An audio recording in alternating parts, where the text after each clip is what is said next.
नावतु सहनौ भुनक्तु सह वीर्यं करवावहै तेजस्विनावधीतमस्तु मा विद्विषावहै। ओम शांति शांति शांति। शंकरं शंकराचार्यं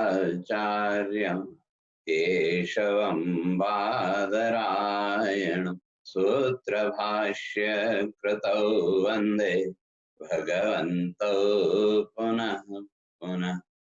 ईश्वरो गुरुरात्मेति मूर्तिभेद विभागिने व्योमवद्व्याप्तदेहाय दक्षिणामूर्तये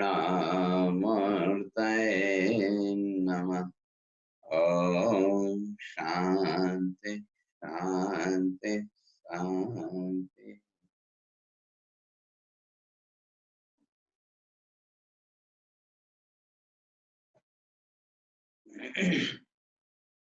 तो विचार हम लोग करके आ रहे थे,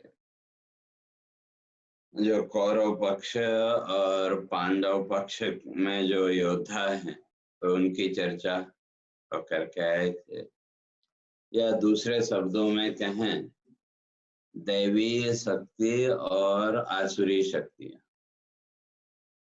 तो जो पांडवों का पक्ष है वहां दैवी शक्ति है, और जो कौरवों का पक्ष है उधर आसुरी शक्तियां हैं।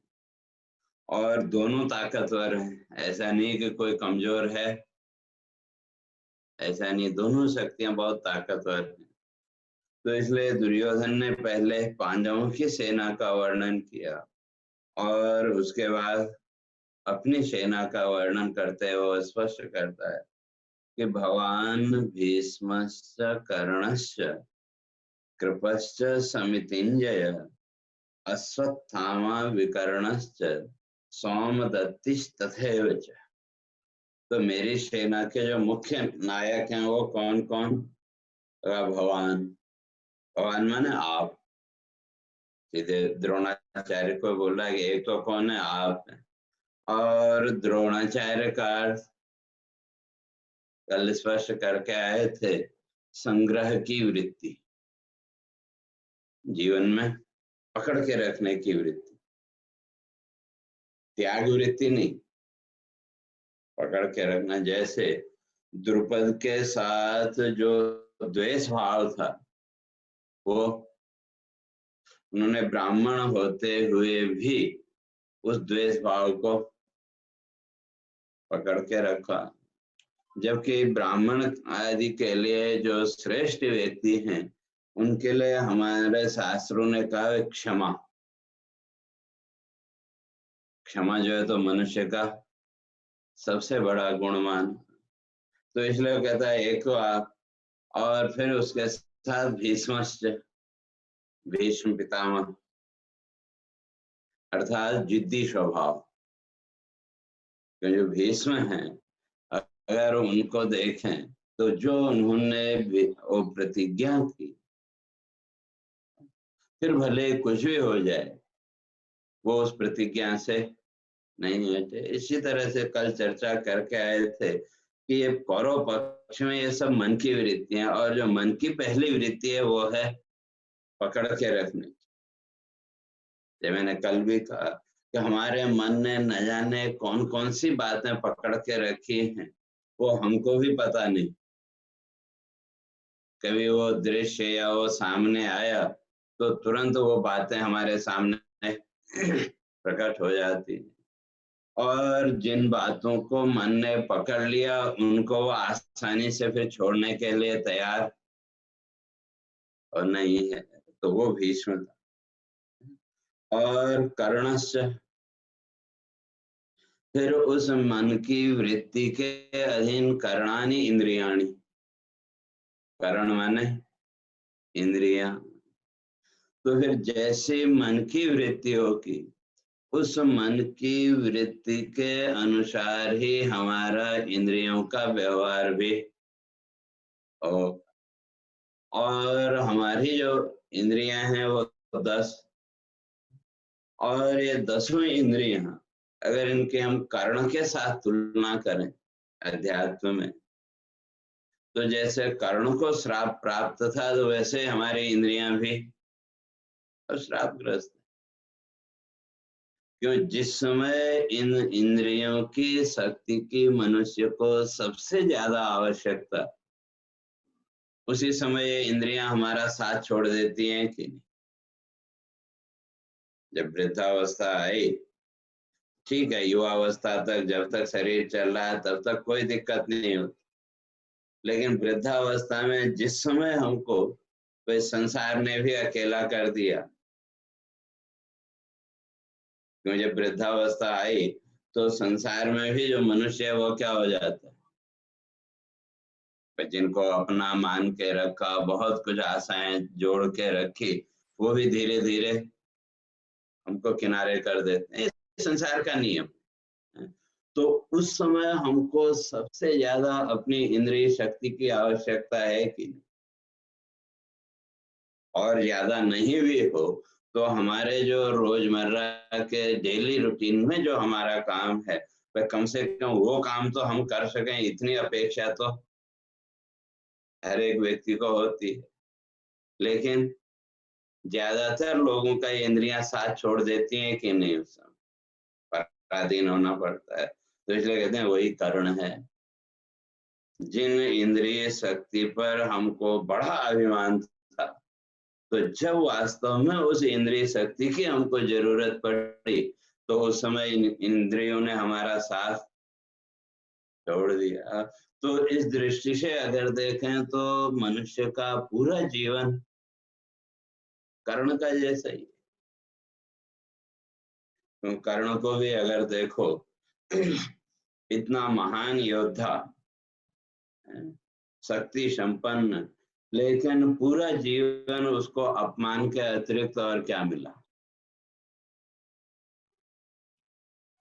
बचपन से लेकर के अंतिम मृत्यु के क्षण तक उसको अपमान के अतिरिक्त और जीवन में कुछ नहीं मिला। तो इसलिए कर्ण इस बात का प्रतीक है कि वे संसार में तो जो हमको मिलना है हमारे प्रारब्ध के अनुसार, मान अपमान जो भी है वो हमको मिलना है। तो उस सब की परवाह किए बिना हमारा जो कर्तव्य है, उस कर्तव्य पर अपने को दृढ़ रखना। और कहता है फिर उसके साथ साथ, इसलिए कर्ण, तो ये इंद्रियां भी कहीं न कहीं हमारे मन और हम मन के संग्रह वृत्ति और मन की जो एक दृढ़ वृत्ति है उसके अनुसार ही हमारी इंद्रियों की प्रवृत्ति भी है। और कृपश्च, फिर आगे हैं कृपाचार्य। तो वो भी बहुत बड़े योद्धा, महाभारत में उनको माना कृपाचार्य को। तो कृपा का एक तरह की करुणा वृत्ति, और ये चिरजीवियों में इनकी गिनती है। तो ये जो इंद्रिय भाव जो हमने इकट्ठा किया, अरे वो तो चिरजीवी है। जैसे मैंने कल भी कहा था कि ये जो शरीर है, शरीर की तो अपनी एक आयु है। समय के साथ शरीर अपने आप नष्ट हो ही जाएगा। हम भले ही इसको बचाने की कोशिश करें या ना करें। और आजकल देखो पूरे विश्व में कोरोना का वो चल रहा है। तो ये तो एक काल का वो है। कल मेरे पास कई लोगों का मैसेज आया कि वो इसी बीच में थोड़ा कोरोना की भी चर्चा करें करके। तो इसलिए भगवान ने आगे विभूति योग में अर्जुन को इस बात को स्पष्ट किया कि वो ईश्वर कौन है। तो वो कहते हैं कालोस्मि, मैं काल हूं। और क्यों? लोक क्षय कृत प्रवृत्त, इस लोक का क्षय करने के लिए मैं काल रूप से प्रकट होता हूँ। और जहां तक शरीर आदि की बात है, तो शरीर तो समय के साथ एक न एक दिन नष्ट होना है। और जिसका जो समय है उस समय के साथ सबको जाना पड़ेगा। लेकिन मनुष्य के अंदर सबसे बड़ा जो भय है वो किसका? मृत्यु का। और हम सब इस बात को जानते हैं कि वे एक न एक दिन मृत्यु तो भगवानी है। और इस संसार में बड़े से बड़ा दुख, बड़े से बड़ा संकट हमको ज्यादा से ज्यादा क्या दे सकता है? मृत्यु। बड़े से बड़ा संकट भी अगर जीवन में आ जाए, बड़े से बड़ा दुख भी हमारे जीवन में आ जाए, तो हमको ज्यादा से ज्यादा वो क्या दे सकता है? मृत्यु के अतिरिक्त और कुछ नहीं। और मृत्यु तो एक न एक दिन आनी है। पर अब ये है कि अपनी सावधानी रखना हमारा कर्तव्य है। पर सावधानी अगर हम जीवन में रखते हैं, तो बिना उसके आने वाला जो कष्ट, हम उस दुख से बच सकते हैं। अगर हम सावधान हैं, तो छोटे मोटे जो जीवन के जो कष्ट हैं उनसे हम अपना बचाव कर सकते हैं। और जब उनसे हम अपना बचाव करेंगे तो जीवन में सुखी रहेंगे। तो इसलिए जहां तक जन्म या जीवन मृत्यु की बात है, तो वो तो एक न एक दिन निश्चित है, वो तो आना ही। तो इसलिए अपनी सावधानी आवश्यक है।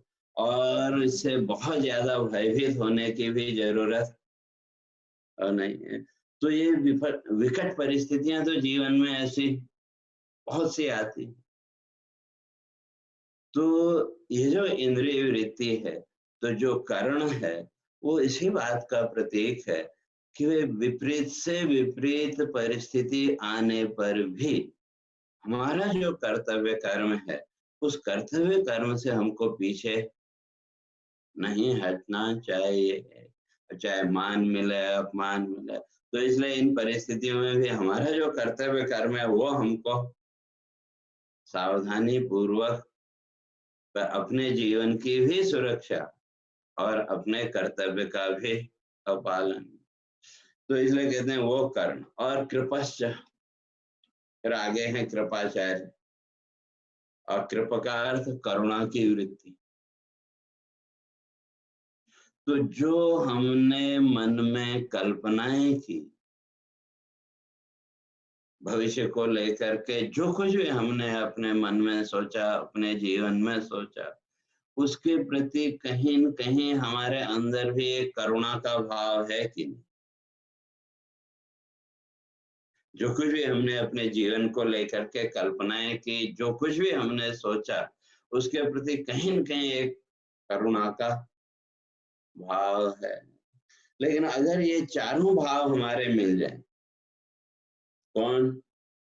द्रोणाचार्य अर्थात संग्रह की प्रवृत्ति, अभीष्म उन वृत्तियों की दृढ़ता, और लक्ष्य के प्रति वृत्ति दृढ़ता को लेकर के हमारी जो इंद्रिय शक्ति है, उस इंद्रिय शक्ति का प्रयोग, और साथ में कृपा का भाव, करुणा का भाव। तो दुर्योधन कहते हैं अगर ये चार भाव जीवन में हमारे मिल जाएं, तो समितिंजय, हम इस जीवन संघर्ष पर विजयी हो सकते। इसलिए इन चार भावों को एकत्र इकट्ठा करने की जरूरत है। दृढ़ता होनी चाहिए, लेकिन दृढ़ता के साथ कठोरता नहीं। यहाँ कहने का अर्थ हमारे हमारे कर्तव्य के प्रति दृढ़ता तो हो, लेकिन लोगों के प्रति कठोरता नहीं होनी चाहिए। इसीलिए जो महापुरुष हैं, उन महापुरुषों का लक्षण किया हमारे ऋषियों ने तो कहते हैं संपत्तौ तो महतां चित्तम भवति उत्पल कोपलम, विपत्तौ तो महाशैल शिला संघात कर्कश। कहते हैं जो महापुरुष हैं, जो ज्ञानी पुरुष हैं, तो उनके जीवन में जब संपत्ति आई, तो संपत्ति का भौतिक संपत्ति भी हम कर लें, ज्ञान संपत्ति भी कर लें, तो जब उनके जीवन में वो संपत्ति जब जीवन में आती है, तो उनका जो हृदय है वो कैसा होता है? तो कहा भवति उत्पल कोपलम। उत्पल माने कमल, और कमल की जो एक पंखुड़ी है वो कितनी कोमल होती है, उसको अगर आप थोड़ा सा भी अगर दबाओ तो उस पर निशान पड़ जाएगा। तो ऋषि कहते हैं कि वे जो ज्ञानी हैं, जो विचारक हैं, जो तत्व के महापुरुष हैं, उनके जीवन में जब संपत्ति आई तो उनके हृदय में दूसरे प्राणियों के प्रति वो कोमलता आ जाती है, और इतने कोमल वो बन जाते हैं कि कमल के पंखुड़ी की तरह। और जब कोई विपत्ति आई, जब कोई मुसीबत आई, तो उस समय महाशैल शिला संघात कर्कशम, कहते हैं बहुत बड़ा कोई पत्थर का पहाड़ हो और वहां से हमको रास्ता बनाना हो, तो संभव है क्या? बड़े से बड़े इंजीनियर भी जहाँ दृढ़ चट्टान आई तो वहां रास्ता बनाने से बचते हैं, उसको दूसरी तरफ से और डाइवर्ट कर देते हैं। क्यों? कि वो जो ठोस पत्थर है उसको काटना बड़ा मुश्किल काम। तो इसी तरह से कहते हैं जो विचारशील व्यक्ति है, तो जब उसके जीवन में कोई कठिनाई आई, उसके साधना में कोई विघ्न जब आने लगता है, तो वो उसके प्रति अपने आप को एकदम पत्थर की तरह, चट्टान की तरह मजबूत कर लेता है, कि ताकि वो विघ्न उसका कुछ बिगाड़ न सके। और जब जीवन की सरलता आई, सामान्य स्थिति आई, तो उस समय वो अपने आप को उस कमल के पंखुड़ी की तरह कोमल बना लेते हैं। तो इसलिए दोनों की जरूरत है जीवन में। अगर ऊपर उठना है, आगे बढ़ना है, तो हमको दोनों ही चाहिए। हमारा जो लक्ष्य है, उस लक्ष्य के प्रति दृढ़ता और कठोरता, लेकिन उसके साथ साथ यहाँ कृपाचार्य कहते हैं वो कोमलता भी, करुणा का भाव भी होना चाहिए। अर्थात जो विघ्न है उनके प्रति कठोरता, और जो हमारे जीवन के लक्ष्य में सहायक हैं उसके प्रति सरलता का भाव, नम्रता का भाव। तो ये चार शक्तियां जब हमारी मिल गई तो कहते हैं समितिन जय, हम इस जीवन युद्ध को जीत सकते। और आगे कहते हैं नहीं, इतने ही नहीं, और भी हमारे पास योद्धा हैं। और वो योद्धा कैसे हैं? तो कहा अश्वत्थामा। अश्वत्थामा, तो जो अश्वत्थामा है उसको भी चिरजीवी माना। और संस्कृत में स्व बोलते हैं आने वाले कल को।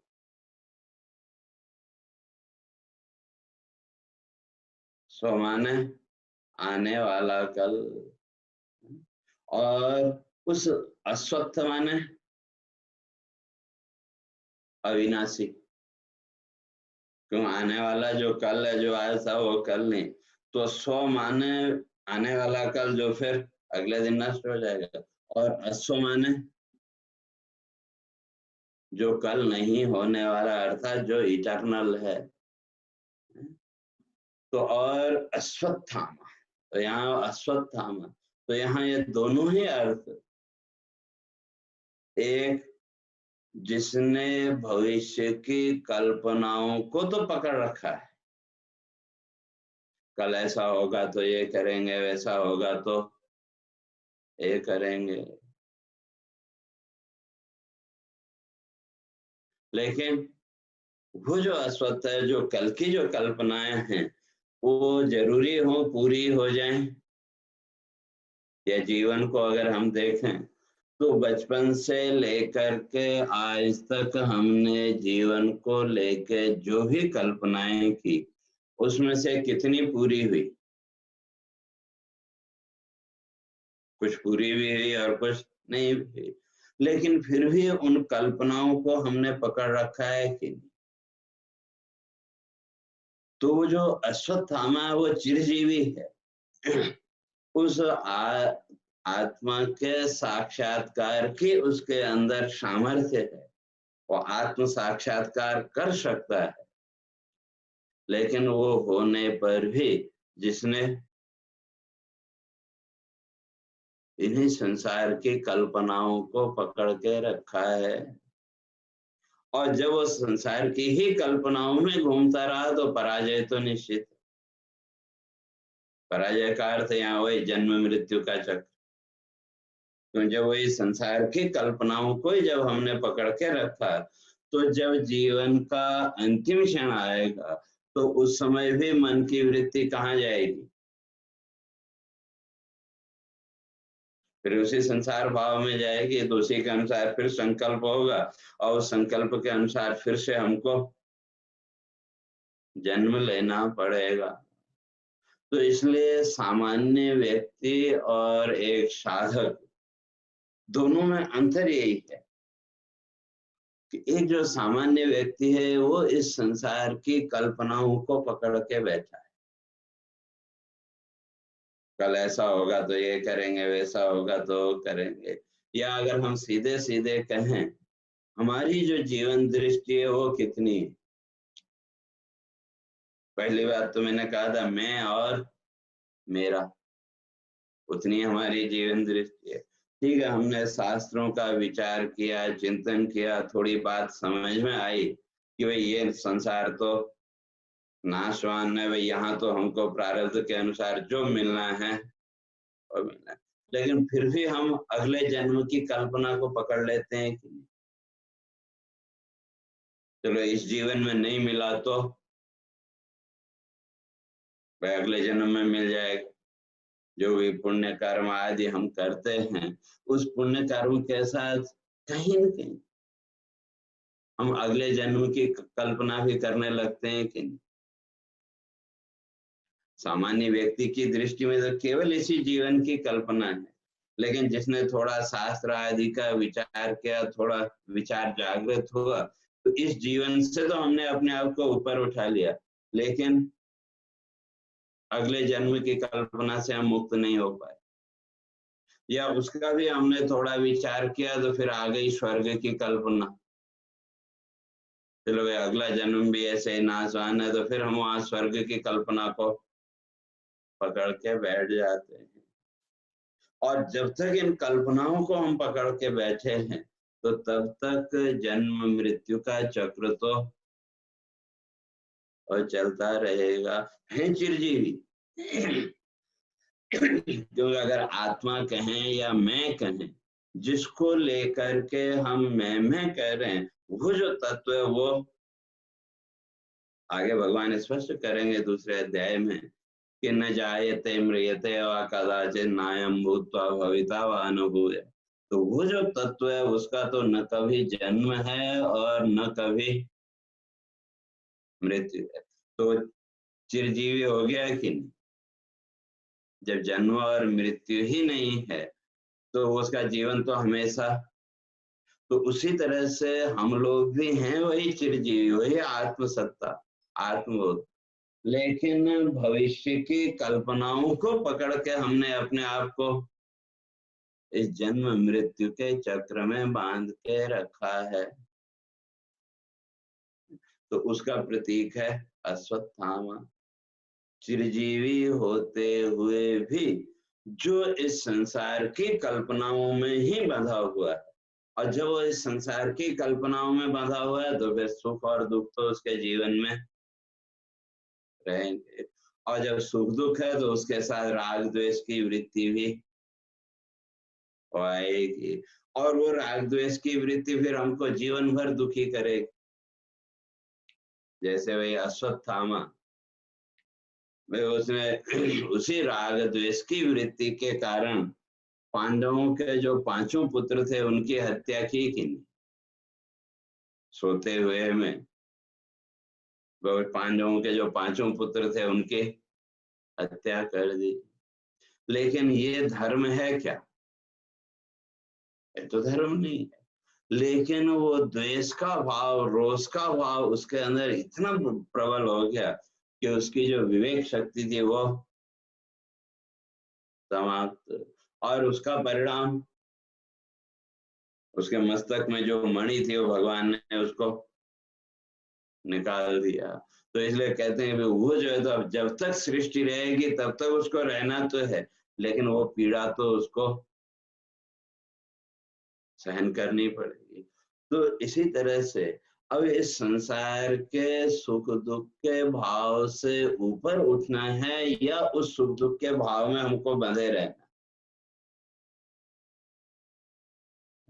तो उसके लिए कहते हैं अश्वत्थामा, अगर इसी संसार भाव को अगर हमने पकड़ के रखा है तो फिर सुख दुख तो चलता रहेगा। सुख दुख के साथ राग द्वेष आदि, अर्थात उससे अपने को ऊपर उठाना। और ऊपर उठाने के लिए फिर क्या करना पड़ेगा? का विकर्ण। पहले पंक्ति में कहा कर्ण इंद्रियाणि, विकर्ण तो इस इंद्रिय भाव से अपने को ऊपर उठाना।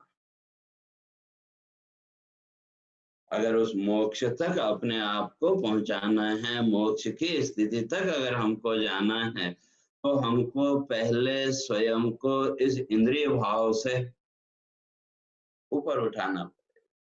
क्यों? अगर जीवन की हम बात करें, ये जो सांसारिक जीवन हमारा है, संसार का जो जीवन है, इस जीवन में हमारी इंद्रिय वृत्ति बहुत प्रबल है। और अगर हम विचार करके देखें, कहीं न कहीं हमारा पूरा जीवन इस इंद्रिय सुख के लिए ही बीत जाता है कि नहीं? वो जो भी है, जैसा भी है, तो इसलिए इस इंद्रिय भाव में हमने अपने आप को बांध के रखा है। तो इसलिए अगर ऊपर उठना है तो कहते हैं विकर्ण। तो इस इंद्रिय भाव से, कर्ण भाव से हमको ऊपर उठाना पड़ेगा स्वयं को। और तब कहते हैं भूरि श्रवा सोमदत्ति, अर्थात भूरि श्रवा सोमदत्त का पुत्र। तो भूरि माने बार बार, और श्रवा माने श्रवण करने योग्य। तो कहने का तात्पर्य ये कि ये चार शक्तियां,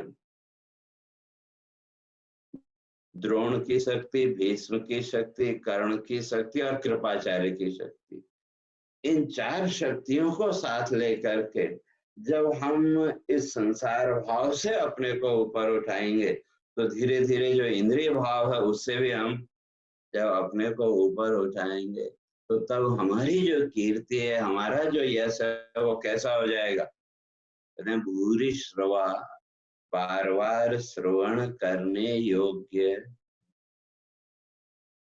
संसार में हर कोई ये चाहता है कि लोग मेरा गुणगान करें, मेरा यश गाएं, वे बार बार मेरी प्रशंसा करें। हर एक के मन के भाव वही है, चाहे वो एक सामान्य व्यक्ति हो या कोई साधक हो, जो ये। लेकिन उस भाव को अगर हम चाहते हैं तो उसके लिए दुर्योधन कहते हैं ये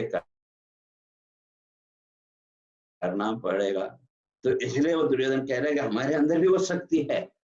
जो शक्तियां पांडवों के पास हैं, वो शक्तियां हमारे पास भी। कहने का अर्थ, अगर देखो इतिहास में अगर देखें, जितने भी असुर हुए, जितने भी राक्षस हुए, उन्होंने कितनी घोर तपस्याएं की। हिरण्याक्ष को देखें, हिरण्यकशिपु को देखें, रावण को देखें, कितनी घोर तपस्याएं की, लेकिन वो इस संसार भाव को त्याग नहीं पाए, वो संसार भाव को पकड़े रहे। हिरण्यकशिपु ऐसे ब्रह्मा जी की इतनी तपस्या की कि ब्रह्मा जी को सामने आना पड़ा, तो लेकिन मांगा क्या उसने? इस संसार में मुझे कोई न मार सके। तो संसार भाव ही हुआ ना। और जब वो संसार भाव उसका दृढ़ हो गया, तो इतनी तपस्या करने पर भी उसके अंदर की वो जो हिंसा वृत्ति थी वो नहीं छूट पाएगी। तो इसलिए यहाँ दुर्योधन का कहने का तात्पर्य है कि अगर हमारी शक्ति इकट्ठी हो जाए, हम सारे अगर पांडवों की तरह एकजुट हो जाए, तो फिर हमको भी पांडव हमको पराजित नहीं कर सकते। लेकिन समस्या है, तो क्या? आगे वो कहता है कि अन्य च बहवः सूरा मदर्थे त्यक्त जी। और इतने ही नहीं, मेरे पक्ष में किस भाव को लेके आए हैं? मदर्थे त्यक्त जीविता।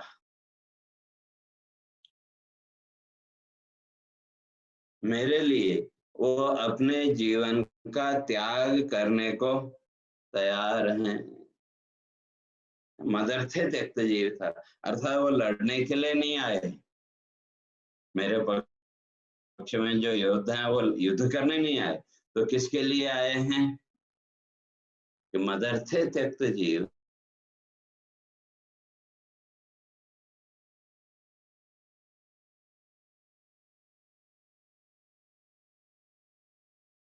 रावण रावण जब मरीच मारीच के पास गया, उसको कहा भाई सीता हरण के लिए तुमको सोने का मृग बनना है, तो उसने पहले मना कर दिया। तो फिर रावण उसको धमकी देता है, अगर तुम मेरी बात नहीं मानोगे तो मैं तुमको, तो तब वहां मारीच कहता भाई जब मरना ही है, तुम्हारे हाथ से मरने की अपेक्षा भाई मैं भगवान के हाथ से मरूं वो ज्यादा अच्छा है। तो इसी तरह से जो कौरवों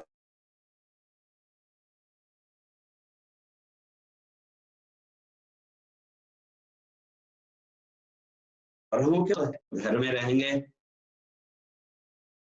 तो वहां भी मरना है, अगर दुर्योधन की बात नहीं मानेंगे तो ये मारेगा। तो जब मरना ही है तो चलो भाई युद्ध में जाके मरो। तो अर्थात उनके युद्ध करने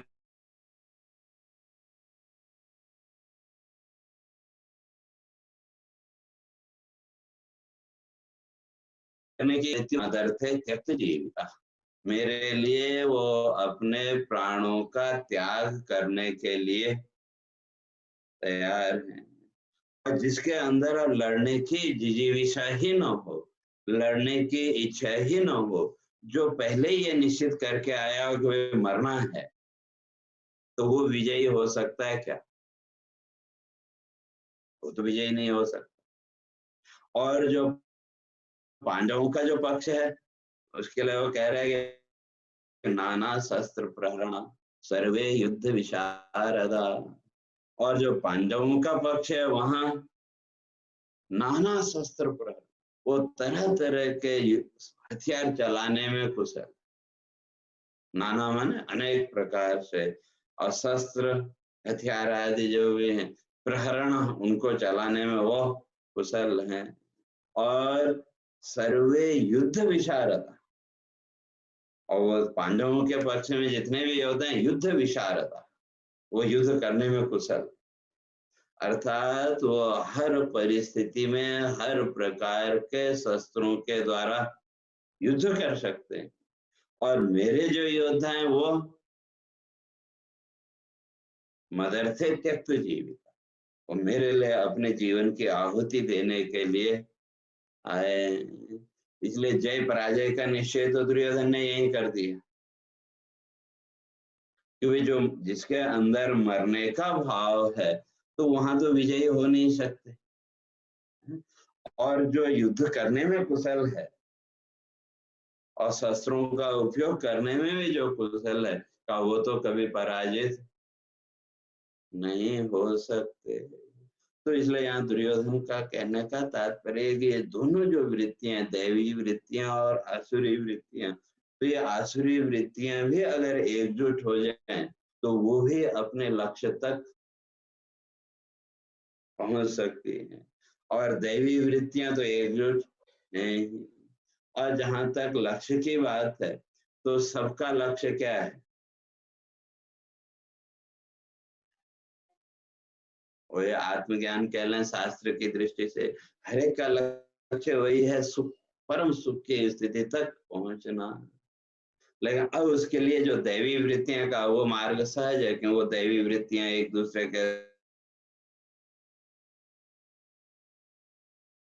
ऐसा ही है, और आसुरी वृत्तियों में भी शक्ति है, सामर्थ्य है, लेकिन इनकी सामर्थ्य बिखरी हुई है अपनी अपनी कल्पनाओं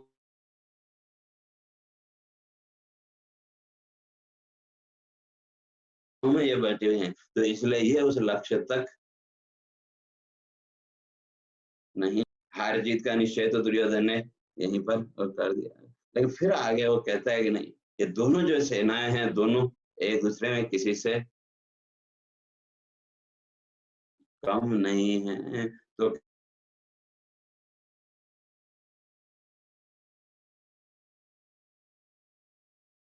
कैसे, और दूसरी तरफ भीष्म, तो ये दोनों जो शक्तियां हैं, भीम की और भीष्म की, ये दोनों को पराजित करना बड़ा असंभव है। तो कैसे है, तो उसकी चर्चा मैं फिर कल करेंगे।